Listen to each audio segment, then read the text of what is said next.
Assalamualaikum warahmatullahi wabarakatuh. Di Taiwan jam 17.13 menit ya teman-teman. Cuaca sorenya ini agak mendung, gerimis lagi ya. Dan cuacanya tuh mulai es krim ya. Jadi sudah gelap ya. Padahal nih kalau musim panas tuh masih panas banget teman-teman, serasa masih pagi ya. Nah ini berhubung cuacanya agak sedikit es krim ditambah agak gerimis mendung ya teman-teman ya. Jadi seperti ini ya, gelap dan dingin ya. Untungnya tadi Bu Bos aku bawain jaket ya. Kalau aku sendiri nggak bawa jaket teman-teman, tapi aku pakai jilbab ya, jadi pakai panjang semua ya, nggak terlalu dingin ya. Rambutnya tertutup, terus bajunya panjang, pakai kaos panjang, celana panjang ya, pakai sepatu, jadi nggak begitu dingin.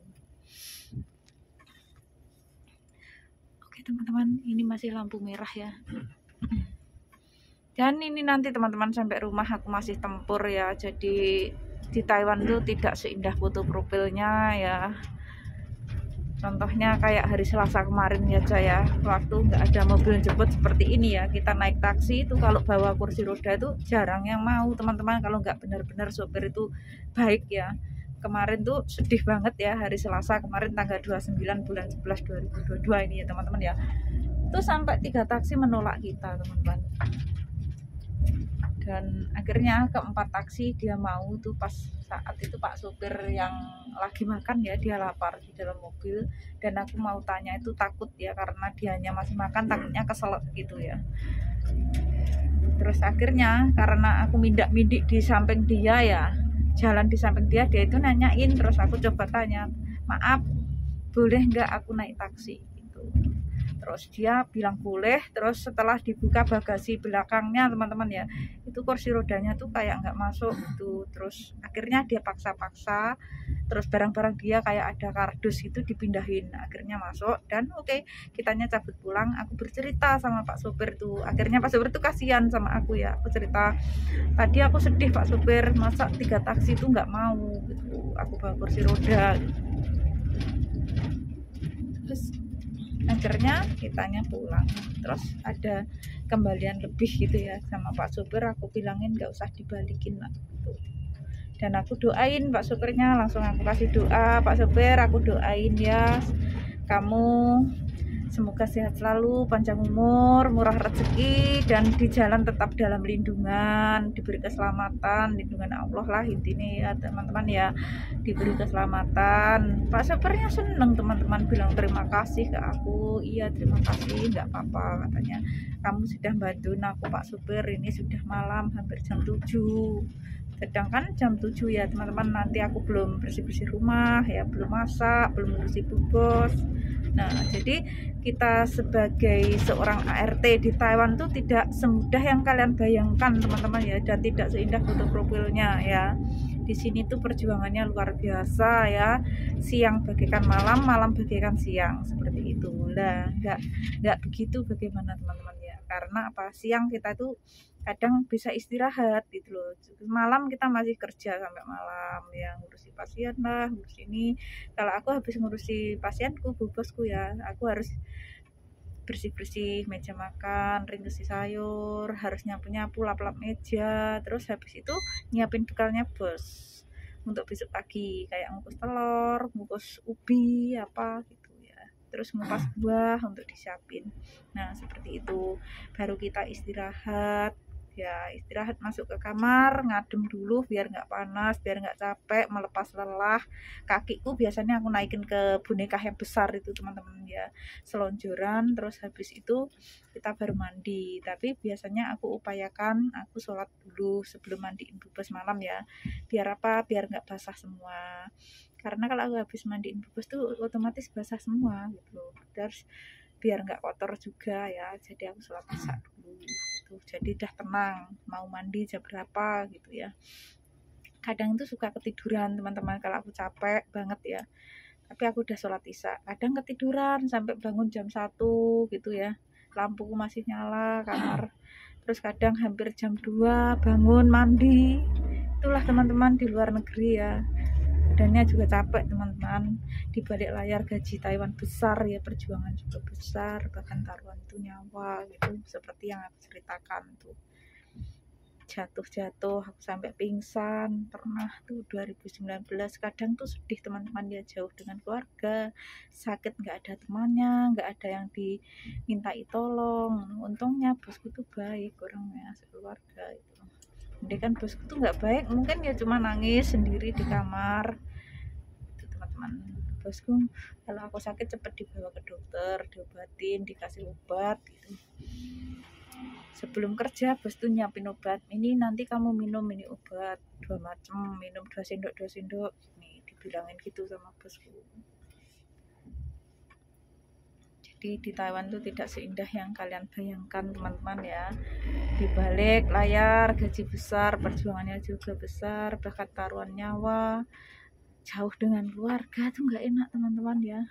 Enak tuh di rumah, hari-hari bersama keluarga, kumpul anak, kumpul suami, kalau punya suami ya kayak seperti aku teman-teman, bekerja demi keluarga, inginnya membuat keluarga bahagia, tapi sebaliknya rumah tanggaku kandas seperti itu. Sebenarnya ya sedih lah teman-teman ya, nggak ada kita bercita-cita ingin apa ya, berpisah, ingin bercita-cita jadi janda, ingin bercita-cita nikah lagi ya, nggak ada. Maunya tuh sekali untuk seumur hidup, untuk selamanya sampai ke jannah. Itu kasihan anak sebenarnya seperti itu, tapi apa boleh buat ya teman-teman, semua udah takdir ilahi, udah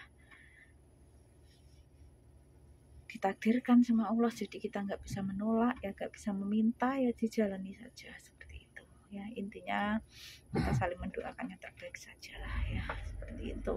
Tetap ingatnya di atas, kitanya juga jauh dengan keluarga, dimanapun kita berada tetaplah kita ingatnya di atas, jangan tinggalkan sholat 5 waktu kita. Itu saja ya teman-teman ya, karena di dunia ini apa ya, hanya sementara teman-teman ya. Ya aku bukannya orang suci, bukannya orang sempurna, bukannya orang nggak punya dosa, bukannya orang nggak punya khilaf. Aku masih berlumuran dosa, yang berusaha ingin menjadi yang lebih baik lagi, seperti itu intinya ya. Intinya seperti itu teman-teman ya. Jadi di dunia tiada manusia yang sempurna, kecuali kesempurnaan hanya milik Allah saja ya teman-teman ya. Semua orang mempunyai dosa, mempunyai salah, cuma cara membuat dosanya saja yang tidak sama, yang berbeda-beda gitu. Jadi kita nggak boleh menghakimi seseorang ya. Andai kan ada orang melakukan kesalahan seperti ini, terus kita menghakimi begini begitu bla bla bla ya teman-teman ya, karena kita tidak tahu nasib kita untuk kedepannya bagaimana, nasib itu orang kedepannya bagaimana kan. Kalau Allah berkehendak itu mudah ya, bagaikan membalikkan telapak tangan kita saja, kun fayakun, tiada yang tidak mungkin bila Allah berkehendak, itu mudah gitu loh teman-teman ya.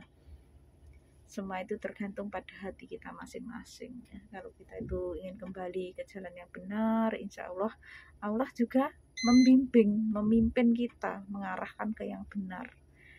Kalau kita ingin ke titik yang salah ya udah, kita nggak mau merubah ya tetap berhenti di situ seterusnya seperti itu ya. Jadi kita nggak boleh menghakimi seseorang ya, mau vonis seseorang kan kalian nggak tahu, andai kan orang yang melakukan kesalahan dia sudah bertobat, dia sudah merubah, kalian nggak tahu, andai kan gitu kalian yang dosa gitu ya. Padahal orang yang melakukan kesalahan itu sudah merubah, intinya seperti itu ya. Jadi cukup kita koreksi diri kita sendiri masing-masing, kita beneri apa yang pada diri kita yang kurang benar, yang enggak baik, dijadikan yang lebih baik, gitu saja. Kalau menurut pribadiku seperti itu teman-teman, karena aku sendiri bukan manusia yang sempurna, bukan pula wanita yang enggak punya salah, khilaf dan dosa. Aku masih berlumuran dosa, masih banyak salah khilaf lah, intinya seperti itu ya. Tapi tetap ingin berusaha bisa menjadi yang lebih baik. Belajar istiqomah itu tidak mudah, tidak seperti membalikkan telapak tangan saja teman-teman ya. Nanti kita melakukan yang baik, orang lain menilai sok suci, sok baik, bla bla bla bla. Nah kalau kita melakukan salah, nanti salah begini begitu. Nah kita itu nggak mungkin lepas dari komentaran orang lain ya. Hidup di dunia tuh ya, entah itu komentaran positif ataupun negatif itu pasti ada ya. Jadi kita tetap mempunyai prinsip dan pedoman dalam hidup saja lah ya. Jadi cukup ngurusi diri kita sendiri, keluarga kita, nggak usah ngurusi orang lain, itu sudah luar biasa ya. Oke teman-teman, ngomong-ngomong kitanya sudah agak lapar-lapar nih ya. Sekarang sudah jam berapa? Udah jam 17.23 ya. Ini belum sampai di rumah, masih di perjalanan macet, belum bersih-bersih rumah, belum ngurusi Bu Bos, belum masak, belum mandiin Bu Bos nanti, belum buang sampah ya. Jadi pekerjaannya masih banyak, belum siapin bekalnya Bos. Intinya kerja dengan semangat dan ikhlas saja, insya Allah barokah selalu. Kerjaan seberat apapun jadi ringan ya. Oke, gitu saja, kurang lebihnya minta maaf apabila ada kata-kataku yang kurang berkenan di hati teman-teman. Bukan bermaksud apa, cuma menceritakan tentang pribadiku sendiri, kisah nyata, kisah realku. Semoga teman-teman juga termotivasi dan tersemangati bahwa hidup itu tidak semudah untuk membalikkan telapak tangan saja. Jadi butuh perjuangan, pengorbanan. Orang sukses itu juga butuh proses, bukan protes ya. Semangat dan semangat, gitu saja ya teman-teman ya. Akhir kata, wassalamualaikum warahmatullahi wabarakatuh. Thank you semuanya, bye bye. Salam dari Taiwan, Mini Kota Reok, Ponorogo, Jatim.